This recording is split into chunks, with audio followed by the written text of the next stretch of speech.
fellow cabinet ministers, maritime stakeholders, senior officials of government, invited guests, teachers, students, ladies and gentlemen, Bula Vinaka, and a very good morning to all of you. I'm pleased to be here this morning to celebrate World Maritime Day 2020.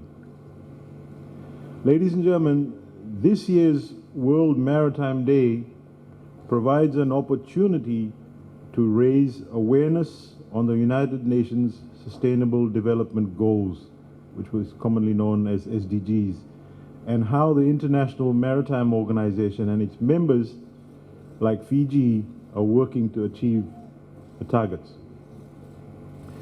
The theme, Sustainable Shipping for a Sustainable Planet, brings the focus to the work of IMO and critically important role in the shipping industry plays for a sustainable future.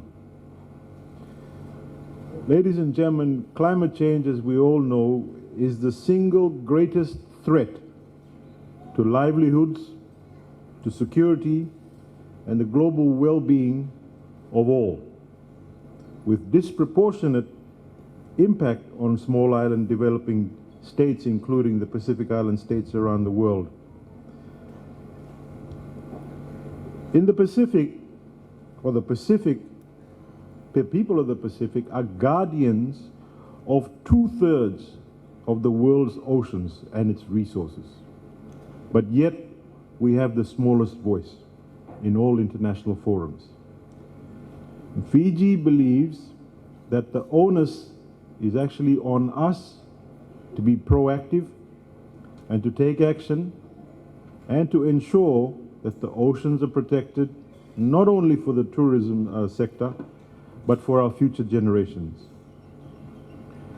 Ladies and gentlemen, in October 2017, Fiji began its COP23 journey right here in Denarau. An honorable minister who's here with me was a very integral part of all of that. And it began with a pre-COP meeting. And it has been our honorable Prime Minister's leadership in the international arena that has allowed us to continue bringing the focus back to sustainable management of our oceans. Just 2 days ago, the Honorable Prime Minister reminded world leaders at the UN that despite the current pandemic, we must not lose sight of a world of net zero emissions and sustainably managed oceans, amongst other things. Ladies and gentlemen, it's been about 5 years since the Paris Agreement, yet the global temperature rise is still projected to be more than 2 or even 4 degrees. And our oceans, ecosystems, are actually acidifying.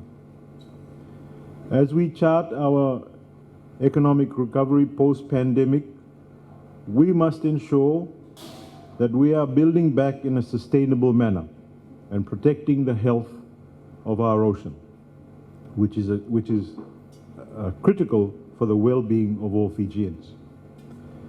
Apart from being a source of food and employment, our oceans are actually the bedrock of Fiji's tourism industry.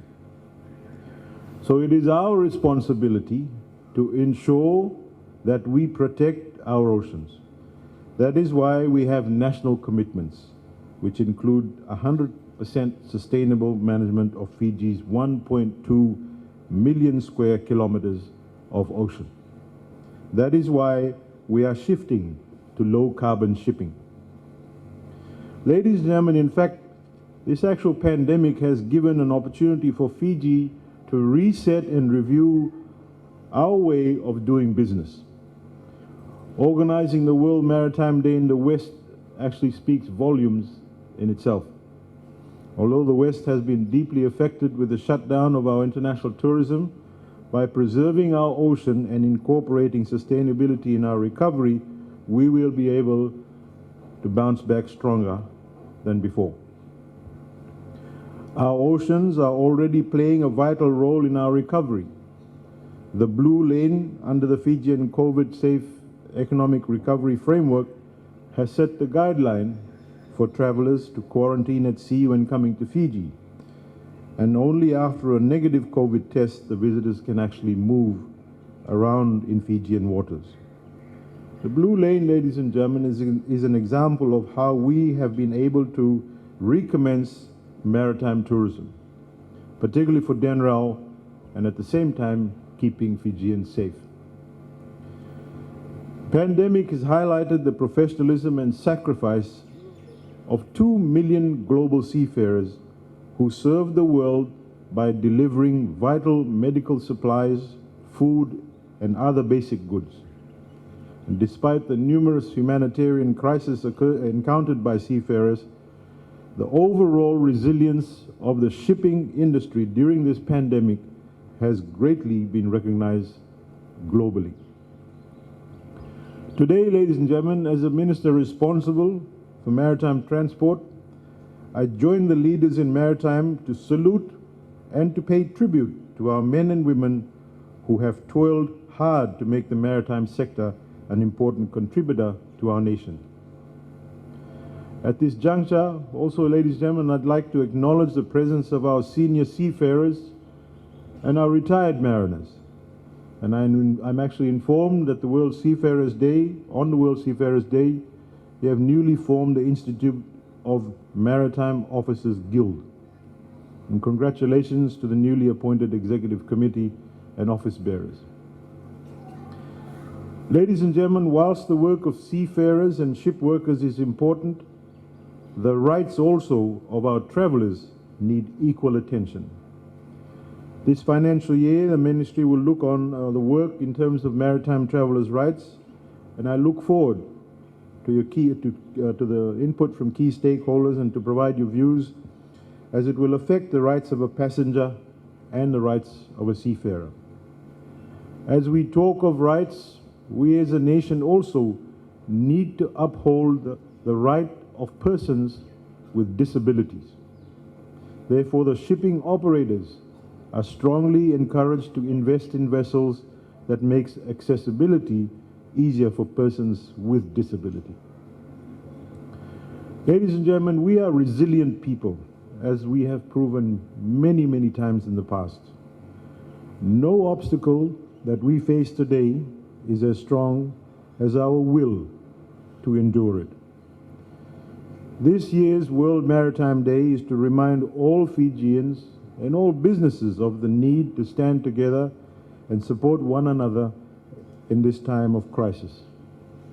And we need to work more and more in collaboration to adapt to the new norm. I've also been, historically speaking, I've also been informed, ladies and gentlemen, that the Droi Vosalangi homecoming voyage also back to the Lao group will commence this year. And this is to honor our forefathers who actually sailed a similar voyage about 100 years ago. And we wish them safe seas.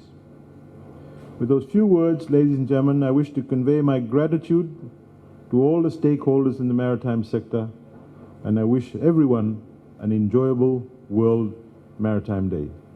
Thank you very much.